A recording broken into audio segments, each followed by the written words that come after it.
Hello everyone, this is Shivam here and आज के इस वीडियो के अंदर हम बात करने वाले हैं एमओ डायग्राम ऑफ हेट्रोडायटमिक मॉलिक्यूल को लेके। तो देखिए, इससे पहले हमने जो है केस 1 स्टडी कर लिया है हेट्रोडायटमिक मॉलिक्यूल के अंदर, जिसके अंदर हमने बात की थी उन मॉलिक्यूल्स को लेके जिनके अंदर दोनों ही एटम जो है वो sp मिक्सिंग नहीं करते हैं। तो आज हम बात करने वाले हैं केस 2 एंड केस 3 की, एंड साथ ही इसके साथ हमारे पास जो हमारी केमिकल बॉन्डिंग है वो कंप्लीटली खत्म हो जाएगी। तो मैं केस 2 की बात करता हूं, तो केस 2 में हमारे पास वो हेट्रोडायटमिक मॉलिक्यूल आते हैं जिनके अंदर एक एटम के अंदर तो sp मिक्सिंग होती है, एक एटम के अंदर तो sp मिक्सिंग होती है, और जो दूसरा एटम है उसके अंदर sp मिक्सिंग एब्सेंट होती है।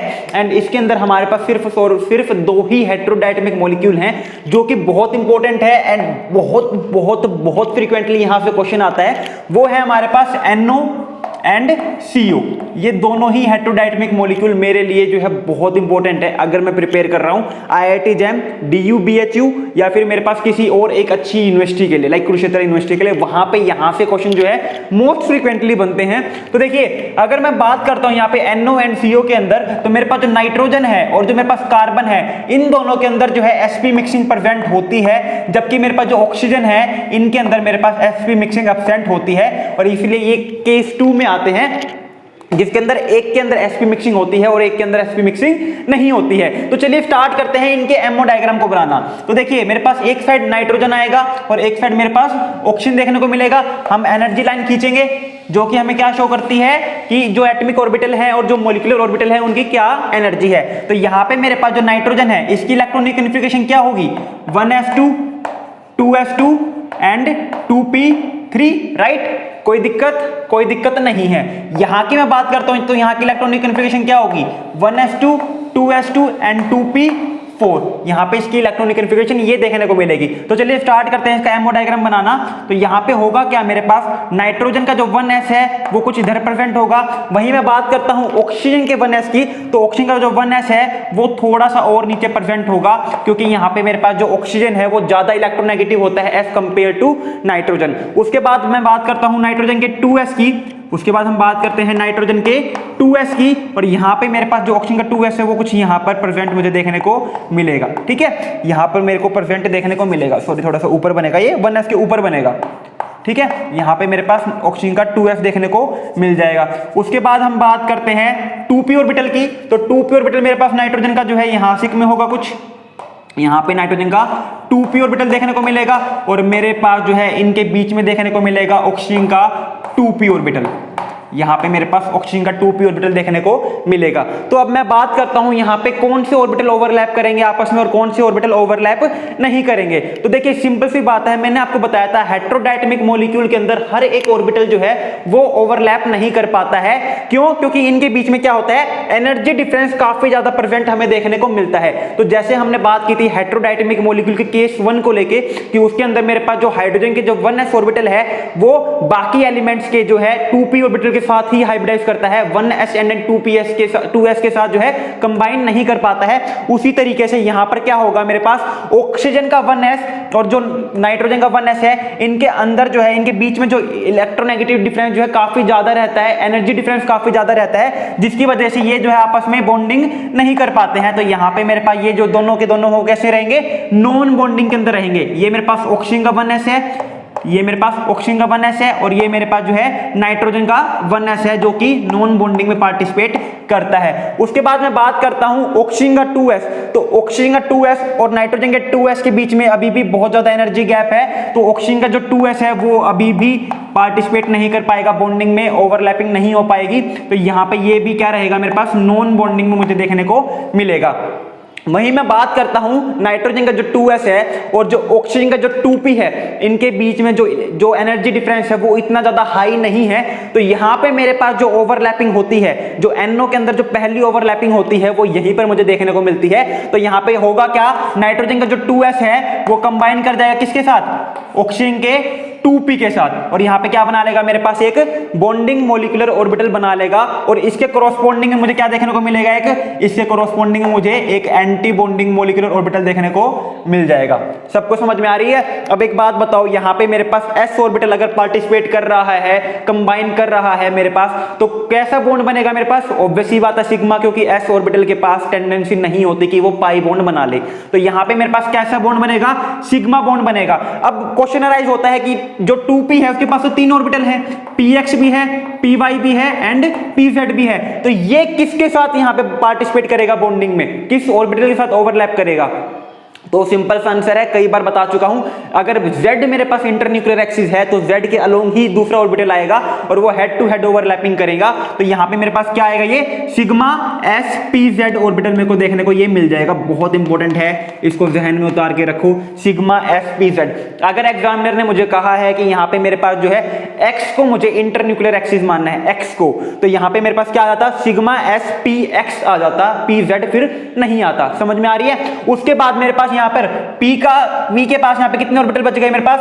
P के यहाँ पे मेरे पास 3 के 3 ऑर्बिटल बच गए, और यहाँ पे मेरे पास ऑक्सीजन की जो 2p है इसके पास सिर्फ और सिर्फ 2 ऑर्बिटल बच गए, तो ये मेरे पास क्या करेंगे? ये मेरे पास पाई बॉन्ड बना लेंगे, ये मेरे पास क्या बना लेंगे?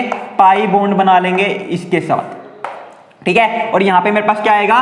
पाई x और पाई y, राइट, कोई दिक्कत नहीं है, ठीक है। तो ये मेरे पास देखने को मिल जाएगा। अब मेरे पास इसके कोरोस्पोंड में क्या देखने को मिलेगा? मुझे इसके कोरोस्पोंड में एंटी बॉन्डिंग देखने को मिलेंगे, तो यहां पे मेरे पास क्या बन जाएगा? Pi star px and pi star py। यहां पे क्या आएगा? Pi star px and pi star py मुझे देखने को मिल जाएगा। इसके कोरोस्पोंड में मेरे पास जो बॉन्डिंग बना है उसके कोरोस्पोंड में मेरे को एक एंटी बॉन्डिंग भी तो देखने को मिलेगा ना। अब देखो यहां पे मेरे पास जो है px py और pz, यहां पे मेरे पास 2 ऑर्बिटल इसके इन्वॉल्व हो चुके हैं, कौन कौन से? px और py। बच गया क्या मेरे पास? pz बच गया, और इस pz को के पास कंबाइन करने के लिए इस 2p के पास कोई भी ऑर्बिटल एम्प्टी नहीं बचा है, तो ये जो मेरे पास pz है नाइट्रोजन का, ये कहां रह जाएगा मेरे पास? यहां पे मेरे पास ये नॉन बॉन्डिंग के अंदर आ जाएगा। ये मेरे पास किस में आ जाएगा? नॉन बॉन्डिंग के अंदर देखने को मुझे मिलेगा, और ये मेरे पास है ammo diagram for nitrogen oxide. मेरे पास एनओ का जो मेरे पास एमओ डायग्राम बनाते हैं वो ये बनता है, कुछ भी नहीं था। अगर आपने होमोडायटमिक मॉलिक्यूल को ध्यान से सुना है, अगर हेटेरोडायटमिक मॉलिक्यूल का केस वन आपने ध्यान से सुना है, तो इनको आपको रटने की जरूरत नहीं है, सिर्फ और सिर्फ आपको ये जानना है कि मेरे पास कौन से ऑर्बिटल कंबाइन करेंगे, और उसका सिंपल सा रीजन होता है एनर्जी डिफरेंस, राइट। अब बात करते हैं इसके अंदर इलेक्ट्रॉन फिलिंग की, तो मेरे पास ऑक्सीजन के पास कितने इलेक्ट्रॉन होते हैं? ऑक्सीजन के पास मेरे पास 8 इलेक्ट्रॉन होते हैं, नाइट्रोजन के मेरे पास 7 इलेक्ट्रॉन होते हैं, तो टोटल इलेक्ट्रॉन कितने हो गए मेरे पास? 15। अब इन 15 इलेक्ट्रॉन के इनके अंदर हमें फिल करना है, तो सबसे पहले मेरे पास 2 2 4 2 6 2 8 9 10 11 12 13 14 एंड 15, 13 14 एंड 15। तो यहां पे मेरे पास क्वेश्चन अराइज होता है कि होमो क्या है। मेरे पास सबसे पहला क्वेश्चन, सबसे इंपॉर्टेंट क्वेश्चन, इसको स्टार मार्क कर लो, मुझसे पूछा जाता है एनओ के अंदर होमो क्या देखने को मिलता है, तो होमो क्या आएगा मेरे पास? पाई स्टार px या फिर pi star py, pi star px या फिर पाई स्टार py, दोनों में से कुछ भी हो सकता है, दोनों की एनर्जी सेम है, तो मैं नहीं बता सकता हूं कि ये जो इलेक्ट्रॉन है वो पाई स्टार px में जाएगा या py में जाएगा, क्योंकि दोनों की एनर्जी सेम है, कभी px में जा रहा है कभी py में जा रहा है, तो मैं दोनों ही अपने पास एग्जाम्पल दोनों ही आंसर करूंगा। यहां पे मेरे पास ये क्या है? Sigma star sPz, right. अब मेरे से पूछा जा रहा है कि बताओ लूमो क्या देखने को मिलेगा, तो लोएस्ट अनऑक्यूपाइड मॉलिक्यूलर ऑर्बिटल कौन सा दिख रहा है? सिग्मा स्टार sPz देखने को मिल रहा है, तो यहां पे मेरे पास क्या आ जाएगा? सिग्मा स्टार sPz देखने को मुझे मिल जाएगा। अब बात करते हैं इसके बॉन्ड ऑर्डर को लेके। इसके बॉन्ड ऑर्डर को लेके जब हम बात करते हैं तो एक बात याद रखना, हमेशा जहन में रखना कि जब हम बॉन्ड ऑर्डर निकालते हैं तो एंटी बॉन्डिंग को लेते हैं, बॉन्डिंग को लेते हैं, नॉन बॉन्डिंग को नहीं लेते हैं। तो ये इलेक्ट्रॉन काउंट नहीं होंगे, ये इलेक्ट्रॉन काउंट नहीं होंगे, ये इलेक्ट्रॉन काउंट नहीं होंगे एंड ये वाले इलेक्ट्रॉन काउंट नहीं होंगे। क्यों? क्योंकि ये नॉन बॉन्डिंग इलेक्ट्रॉन्स हैं, bonding electron and anti bonding electron नहीं है। तो कौन कौन से काउंट होंगे? 2 ये और 6 ये, क्योंकि यही मेरे पास बॉन्डिंग है, और यहां पे मेरे पास ये एक मेरे पास क्या है? एंटी बॉन्डिंग है। तो यहां पे हम क्या करेंगे? 6 - 1/2, 6 - 1/2, तो मेरे पास यहाँ पे बॉन्ड ऑर्डर कितना देखने को मिलता है? 2.5 देखने को मुझे मिल जाता है। अब मुझसे पूछे कि बताओ मैग्नेटिक बिहेवियर कैसा है मेरे पास, कि मेरे पास जो NO है वो डायमैग्नेटिक है या फिर पैरामैग्नेटिक है, तो मैग्नेटिक बिहेवियर मुझे कैसा देखने को मिलता है? यहाँ पे मेरे पास जो NO है वो कैसा होता है? पैरामैग्नेटिक इन नेचर होता है। कैसा होता है मेरे पास, पैरामैग्नेटिक इन नेचर। क्यों? क्योंकि यहाँ पे मेरे पास एक अनपेयर्ड इलेक्ट्रॉन इसके अंदर देखने को मुझे मिल रहा है। और ये था मेरे पास MO diagram of NO and इसके बारे में जो जो क्वेश्चन, जिस टाइप के क्वेश्चन जो है पूछे जाते हैं। कोई भी डाउट हो कमेंट सेक्शन में कमेंट करना, इंस्टाग्राम पे मैसेज ड्रॉप आउट कर देना, या फिर टेलीग्राम पे आप अपने किसी भी क्वेश्चन को, डाउट को पूछ सकते हो, राइट। तो यहाँ पे मेरे पास NO का एमओ डायग्राम जो है सेम ये था। अब बात अगर मैं करूं CO के एमओ डायग्राम को लेके, कुछ भी चेंज नहीं होगा। यहां पे मेरे पास CO का अगर एमओ डायग्राम बनाता हूं तो कुछ भी चेंज नहीं देखने को मिलेगा, सिर्फ और सिर्फ एक ही चेंज होगा। क्या? यहां पे एक इलेक्ट्रॉन जो है कम होता है। यहां पे मेरे पास एक इलेक्ट्रॉन जो है वो कम होता है, तो एक इलेक्ट्रॉन जो है वो यहां से हट जाएगा। एक इलेक्ट्रॉन जो है वो सिर्फ और सिर्फ यहां से हट जाएगा। नाइट्रोजन की जगह मेरे पास क्या आ जाएगा, कार्बन आ जाएगा।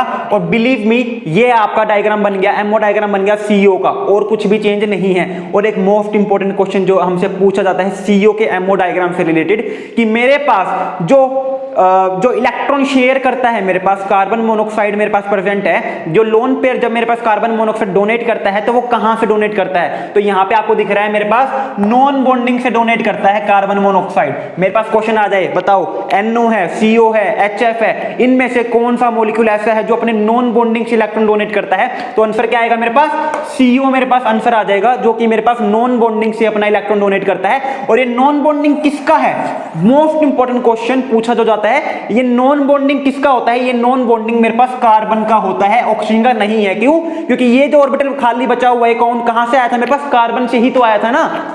यहां पे मेरे पास एक p ऑर्बिटल खाली बचा हुआ है, तो ये नॉन बॉन्डिंग कहां से है? मेरे पास कार्बन से है मेरे पास। तो मेरे पास जो है इसी वजह से कार्बन मोनोऑक्साइड के अंदर जब इलेक्ट्रॉन डोनेट करने की बात आती है मेटल को, एक इलेक्ट्रॉन डेफिशिएंट स्पीशीज को, तो कार्बन का ऑर्बिटल जो है अपने इलेक्ट्रॉन डोनेट करता है, ऑक्सीजन का डोनेट नहीं करता है। इंस्टेड ऑफ दिस कि मेरे ऑक्सीजन के पास जो है दो लोन पेयर प्रेजेंट होते हैं। तो ये मेरे पास एमओ डायग्राम देखने को मुझे मिल गया कार्बन मोनोऑक्साइड का। अब आपके लिए एक मोस्ट इंपोर्टेंट काम क्या है? आपके लिए एक मोस्ट इंपोर्टेंट काम ये है कि आपको जो है एमओ डायग्राम बना के देखने हैं, किसके? CO पॉजिटिव के, CO नेगेटिव के, ठीक है, NO पॉजिटिव के एंड NO नेगेटिव के। और आपको बताना है इनका बॉन्ड ऑर्डर क्या होगा, मैग्नेटिक बिहेवियर क्या होगा, होमो क्या देखने को मिलेगा एंड लूमो क्या देखने को मिलेगा। और ये करते ही आपका जो हेट्रोडायटमिक मॉलिक्यूल का जो केस 2 है वो कंप्लीटली खत्म हो जाएगा। अब हम बात करते हैं हेट्रोडायटमिक मॉलिक्यूल के केस 3 को लेके। कोई भी डाउट हो, कार्बन मोनोऑक्साइड में समझ में नहीं आ रहा हो, मुझे मैसेज ड्रॉप आउट कर देना, बिल्कुल मत शर्माना, बिल्कुल मत भूलना। और बिल्कुल ये मत सोचना कि आज क्वेश्चन आपने मुझसे पूछा है इंस्टाग्राम पे या टेलीग्राम पे तो मैं 4-5 दिन बाकियों की तरह मैसेज रिप्लाई करूंगा। जैसे ही मैं फ्री होता हूं, मैं बहुत एक्टिव यूजर हूं लिटरली, और मेरे लिए आप बहुत मैटर करते हो। जैसे ही मैं फ्री होता हूं, इंस्टाग्राम चेकआउट करता हूं, जितने भी मैसेज आ रहे होते हैं सबको रिप्लाई करता हूं। और सबको पता है जो मुझे मैसेज करते हैं, कभी भी ऐसा नहीं हुआ कि मैंने किसी का मैसेज इग्नोर किया हो, ठीक है। तो बिल्कुल मत शर्माना, कोई भी डाउट हो, कोई भी दिक्कत हो, पूछ लेना, राइट। अब बात करते हैं हम केस 3 को लेके। अब हम बात करते हैं केस 3 को लेके। और केस 3 में मेरे पास क्या था? केस 3 में मेरे पास वो मॉलिक्यूल आते हैं जिनके अंदर, दोनों के अंदर ही sp मिक्सिंग होती है, जिनके अंदर मेरे पास दोनों ही एलिमेंट के अंदर मेरे पास sp मिक्सिंग देखने को मुझे मिलती है। और यहां पे सबसे इंपॉर्टेंट एग्जांपल मेरे पास क्या आता है? साइनाइड। केस 3 क्या है मेरे पास? केस 3 है मेरे पास sp मिक्सिंग देखने को मिलती है दोनों के अंदर। A और B दोनों ही मेरे पास क्या करते हैं? sp मिक्सिंग करते हैं, राइट। और यहाँ पे मेरे पास सबसे इंपॉर्टेंट एग्जांपल क्या है? यहाँ पे मेरे पास सबसे important example exam point of view से एक ही है, साइनाइड। और साइनाइड का मॉलिक्यूल का जो एमओ डायग्राम है वो कोई भी बना सकता है। जिसको होमोडायटमिक मॉलिक्यूल का एमओ डायग्राम बनाना आता है वो हेट्रोडायटमिक मॉलिक्यूल का एमओ डायग्राम बना सकता है। क्यों? क्योंकि साइनाइड में हमें कुछ भी नहीं करना, जैसा हमने बनाया था होमोडायटमिक मॉलिक्यूल का एमओ डायग्राम, सेम वैसा ही मेरे पास बनता है हेट्रोडायटमिक मॉलिक्यूल का, जब मेरे पास उस केस का डायग्राम जिसमें मेरे पास sp मिक्सिंग देखने को मिलती है, राइट। तो यहां पे मेरे पास क्या है? sp मिक्सिंग देखने को मिलेगी। यहां पे मेरे पास होगा क्या? 1s जो है वो 1s के साथ कंबाइन कर पाता है, 2s जो है वो 2s के साथ कंबाइन करेगा, और 2p जो है 2p के साथ कंबाइन करेगा। तो चलिए स्टार्ट करते हैं मेरे पास साइनाइड का एमओ डायग्राम बनाना, ठीक है। यहां पे मेरे पास क्या आएगा? इलेक्ट्रॉनिक कन्फिगरेशन की मैं बात करता हूं तो 1s2 2s2 2p2, कोई डाउट नहीं है। यहां पे मैं बात करता हूं तो 1s2 2s2 एंड 2p 3 और साइनाइड नेगेटिव है तो इनके पास एक इलेक्ट्रॉन ज्यादा है, तो टोटल इलेक्ट्रॉन कितने देखने को मिल गए मुझे 6 यहाँ पे, 7 वहां पे, 3 2 5 2 7 और 6 13 और एक 14 इलेक्ट्रॉन मुझे देखने को मिल जाएंगे यहाँ पे। ठीक है, यहाँ पे मेरे पास कितने इलेक्ट्रॉन होता है 14 इलेक्ट्रॉन होते हैं। अब चलो हम बात करते हैं इसके एमओ डायग्राम को लेके। तो कार्बन का जो 1s है, कार्बन का जो 1s यहाँ पे होगा, नाइट्रोजन का 1s थोड़ा सा नीचे होगा, क्यों? क्योंकि यहाँ पे मेरे पास क्या प्रेजेंट है, इलेक्ट्रोनेगेटिविटी डिफरेंस प्रेजेंट है, और जितनी ज्यादा इलेक्ट्रोनेगेटिविटी होगी किसी भी एलिमेंट की, उसके एटॉमिक ऑर्बिटल की जो एनर्जी है उतनी ही कम देखने को मुझे मिलती है। लेकिन ये इतनी कम नहीं होती कि ओवरलैप ना कर पाए, इतनी कम नहीं होती, आराम से ओवरलैप कर लेते हैं। तो यहाँ पे मुझे क्या देखने को मिलेगा, एक मेरे पास एंटी बॉन्डिंग और इसके कोरोस्पोंड में एक मुझे क्या देखने को मिल जाएगा, बॉन्डिंग। इसको कहूंगा मैं सिग्मा 1s, इसको मैं कहूंगा सिग्मा स्टार 1s। सेम वही तो किया मैंने जो होमोडायटमिक में कर रहा था। डरना नहीं है साइनाइड को देख के, आपको आता है, सब आता है, आपको सब करवाया हुआ है, कोई क्वेश्चन छोड़ के नहीं आना है बिल्कुल भी। ठीक है, दूसरा मेरे पास क्या आता है 2s, थोड़ा सा नीचे मेरे पास इसका 2s बन जाएगा, और ये दोनों आपस में क्या कर लेंगे, ओवरलैप अभी भी कर लेंगे, क्योंकि इनके एनर्जी डिफरेंस अभी भी इतना ज्यादा नहीं है कि इनको ओवरलैप करने से रोक सके। यहाँ पे मेरे पास सिग्मा 2s, यहाँ पे मेरे पास सिग्मा स्टार 2s। अब मोस्ट इंपोर्टेंट जहां पे बच्चे गलती कर देंगे, जो गलती कंफर्म होगी वो क्या, कि यहाँ पे नीचे सिग्मा 2pz फिर पाई 2px पाई 2py। अरे क्यों? मैंने क्या कहा था, अगर मेरे पास sp मिक्सिंग होती है तो उसकी वजह से क्या होती है, एनर्जी रीशफल होती है। जो सिग्मा बॉन्ड की एनर्जी है, सिग्मा pz की जो एनर्जी है वो थोड़ी सी ऊपर जाती है, और पाई ऑर्बिटल्स की जो एनर्जी है वो नीचे आ जाती है। याद करो लेस देन 14 इलेक्ट्रॉन या फिर इक्वल टू 14 इलेक्ट्रॉन का जो केस बताया था, उसके अंदर क्या हुआ था, एनर्जी रीशफल देखने को मुझे मिली थी। और यहाँ पे मेरे पास जब 2p कंबाइन करेगा दूसरे के 2p के साथ, जब मेरे पास आपस में 2p कंबाइन करेंगे तो अब की बार मेरे पास होगा क्या, नीचे कौन से ऑर्बिटल आएंगे मेरे पास, नीचे आएंगे मेरे पास पाई 2px और पाई 2py, पाई 2px पाई 2py मेरे को देखने को मिलेंगे, और ऊपर आएगा मेरे पास क्या, सिग्मा 2pz। यहाँ पे क्या आ जाएगा, सिग्मा 2pz देखने को मुझे मिलेगा। और ऊपर क्या आएगा मेरे पास, ऊपर मेरे पास जो है pi star 2px, pi star 2px, pi star 2py देखने को मिलेगा। और यहाँ पे और ऊपर क्या देखने को मिलेगा मुझे, sigma star 2pz, sigma star 2pz। तो ये सेम एमओ डायग्राम वो वाला नहीं हो गया जो मैंने आपको बताया था कि अगर मेरे पास इलेक्ट्रॉन जो है 14 या 14 से कम है तो एमओ डायग्राम जो देखने को मिलता है, सेम एमओ डायग्राम मुझे यहाँ पर देखने को मुझे मिल रहा है। अब चलो बात करते हैं इलेक्ट्रॉन फिलिंग को लेके।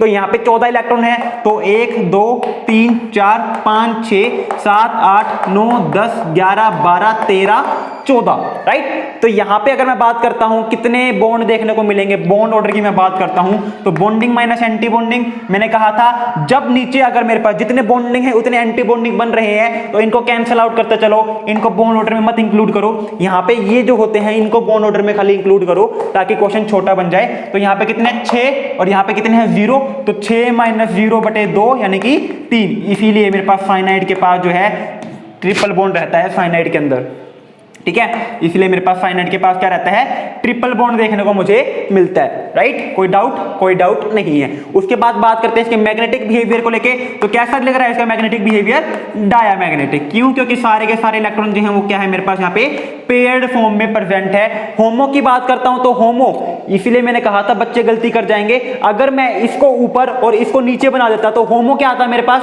होमो मेरे पास पाई 2px और पाई 2py बन जाता। लेकिन यहाँ पे होमो होता क्या है, होमो होता है मेरे पास यहाँ पे सिग्मा 2pz। और लूमो क्या होता है मेरे पास, लूमो मुझे देखने को मिलता है पाई स्टार 2px या फिर पाई स्टार 2py। यहाँ पे मेरे पास केमिकल बॉन्डिंग जो है आपकी कंप्लीट हो चुकी है। हेटेरोडायटमिक मॉलिक्यूल बहुत इंपॉर्टेंट है, एमओटी बहुत इंपॉर्टेंट है आपके किसी भी कॉम्पिटिटिव लेवल एग्जाम के लिए। केमिकल बॉन्डिंग में कुछ और पढ़ो मत पढ़ो डजंट मैटर, एमओटी छोड़ के मत जाना, यहाँ से क्वेश्चन कंफर्म आपका एक बनेगा ही बनेगा। तो आई होप आपको केमिकल बॉन्डिंग पढ़ने में मजा आया होगा। एंड इसके बाद हम स्टार्ट करने वाले हैं रिएजेंट्स की सीरीज। ऑर्गेनिक के अंदर रिएजेंट्स बहुत बहुत बहुत इंपॉर्टेंट है। मैंने जीओसी पहले इसलिए ही करवाई थी ताकि आपको जो है रिएजेंट्स पढ़ने के टाइम पर एटलीस्ट इलेक्ट्रॉन डेंसिटी का खेल समझ में आए कि मैंने इसको यहाँ पे क्यों किया, यहाँ पे क्यों नहीं किया। तो अब हम स्टार्ट करेंगे मंडे से हमारी रिएजेंट्स की सीरीज। आई होप आप सब बेकरार हो गए, थोड़ा सा आपको इंतजार रहेगा इस चीज को लेके। So thank you very much, have a good day.